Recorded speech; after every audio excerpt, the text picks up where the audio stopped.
Last year, the Swiftie fan group waited for the pre-release of Taylor Swift's 5-month Eras tour. The high volume of activity on the site caused a snag in the system, causing Ticketmaster to cancel Swift's concert ticket sales to the general public. Millions of fans were left unable to purchase tickets for the show, which led to resellers buying tickets and selling them to fans for as much as $45,000.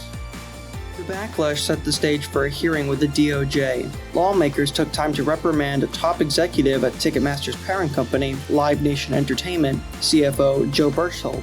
The senators questioned the executive about the dominant role his company has in the industry.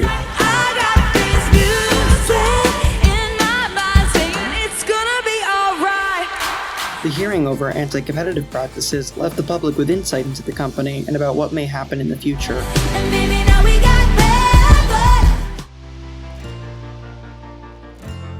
This isn't the first time that Ticketmaster is under scrutiny. Pearl Jam famously held a vendetta against the company in 1994 after discovering an added service fee to tickets for a charity show.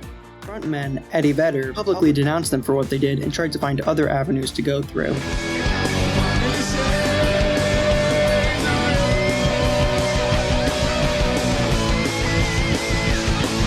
Pearl Jam proposed a plan to write an open letter to venues asking their ticket prices be lowered. Unfortunately, the power of Ticketmaster prevailed, as a part of the percentage used in service fees goes back to the venue, thus creating a control over them. Pearl Jam ended up having to cancel their 1994 tour and later spoke to the Justice Department, explaining, Ticketmaster's long-term contracts with venues cements their control of distribution of tickets to concerts. If you're not the literal first person on the Ticketmaster website, you'll be beat out by the dreaded resellers. A merger with Live Nation only exposed them more as their practices became ethically wrong. The Taylor Swift incident was the wrong fan group to mess with, as they were galvanized to protest and bring attention to the government. Dozens of MIF Swifties have already gone ahead and sued the company for fraud and antitrust violations. Well, obviously, Summer, it appears the lower tier of this society is being manipulated through sex and advanced technology by a hidden ruling class. Sound familiar? Ticketmaster. The Attorney Generals of multiple states have in response launched consumer protective investigations into the company as well. This, among other instances, has been leaving a bad taste in the mouth of users for decades. We allege that Live Nation has illegally monopolized markets across the live concert industry in the United States for far too long. It is time to break it up. Concern of the monopoly became a bigger issue when the Live Nation Entertainment and Ticketmaster merger happened in 2010. Combined, the events promoter and venue operator control the largest distribution of tickets, 70% of the ticketing in the live venue market. Live Nation controls the most popular entertainers in the world, operates the ticketing systems, and even owns many of the venues, resulting in a monopolistic influence over the primary ticketing market. If an artist plays at a Live Nation venue, the artist has no choice but to have the show ticketed by Ticketmaster. And to be clear, we have absolutely zero say or visibility in how much these fees will be. We find out the same way as everyone else by logging on to Ticketmaster once the show already goes on sale. When the merger happened, the government recognized the monopolistic tendencies and allowed the merger, but only under agreements that implemented actions against a monopoly. Recently, it has come to light that Live Nation had not followed those guidelines as they were not needed to be implemented until 2020. The DOJ extended Live Nation's conditions from the merger to 2025. They were supposed to revisit the matter, but it seems unclear whether another go-around will yield a different result. Senators took to questioning the CFO, Joe Berchtold, over what happened with the Taylor Swift Eras Tour rollout. Berchtold blamed the bots for the main reason Ticketmaster had to shut down, claiming the bot traffic was so high that it forced them to slow down and pause the sales. Since our 2010 merger with Ticketmaster, we have invested over $1 billion in capital to improve the Ticketmaster system. This leads to a consumer experience that should not have happened. The site claimed extraordinarily high demands on ticketing systems and insufficient remaining ticket inventory to meet the demand as the cause. Berchtold defended his company as he emphasized that Ticketmaster does not set the concert ticket prices nor the number of tickets up for sale. Venues normally set the service and ticketing fees. Berchtold also rejected the notion that the company's dominance had allowed for the soaring fees. Primary ticketing companies, including Ticketmaster, do not set ticket prices. We do not decide how many tickets go on sale and when, and we do not set service fees. Pricing and distribution strategies are determined by the artists and their teams.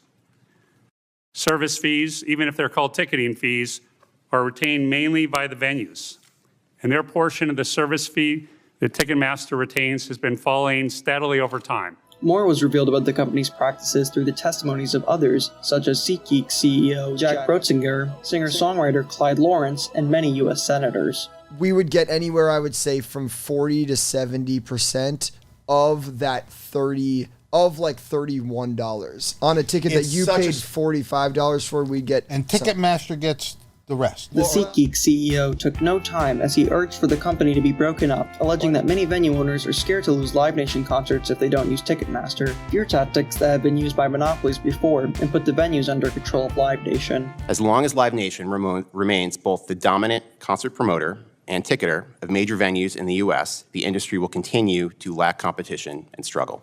Clyde Lawrence, the singer-songwriter, also spoke out against the conglomerate from an artist's perspective. He explained how the artists make the decision of what the base ticket price will be, but Ticketmaster adds fees that are nearly half the price to that. Senator Richard Blumenthal pointed to the better oversight of secondary sales and accountability in Concert Ticketing Act as a means to better control the issue. Your approach seems to be it's everyone else who's responsible here, not us. The bill focuses on the transparency in ticketing transactions, mandating all-in pricing and requiring primary and secondary ticket sellers to disclose fees before customers place an order.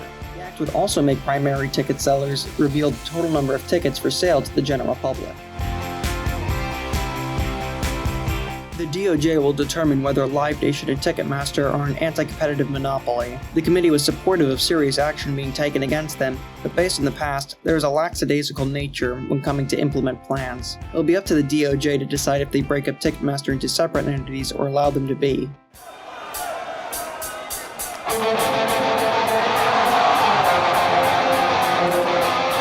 For fans, they are still in a tough spot, as decisions still have to be made on what will happen to Ticketmaster and their parent company, Live Nation Entertainment. The best ways fans can help is to continue to protest and speak out against the corporation for their practices.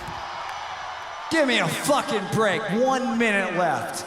1 minute fucking left. You're gonna give me fucking 1 minute? Other ticketing services, such as Access, can be used to purchase tickets. Using other sites can also help to drive down the traffic of Ticketmaster and bolster their dominance in the industry. It is up to the decisions of the lawmakers to implement sanctions and restrictions as needed. For now, Ticketmaster still remains a juggernaut that has to be dealt with, but the widespread public protests hopefully will give way to change in the future.